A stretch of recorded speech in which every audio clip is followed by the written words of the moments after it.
لحظه خداحافظی به سینه‌ام فشردمه، اشک چشمام جاری شد، دست خدا سپردمه.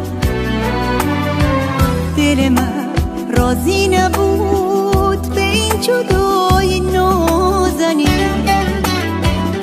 عزیزم منو ببخش اگه یه وقت آزردمه. گفتی به من قصه نخور، میرم و برمیگردم، هم سفر پرستوها میشم و برمیگردم. گفتی تو هم مثل خودم غمگینی از جدایی، گفتی تا چشم هم بزنی میرم و برمیگردم.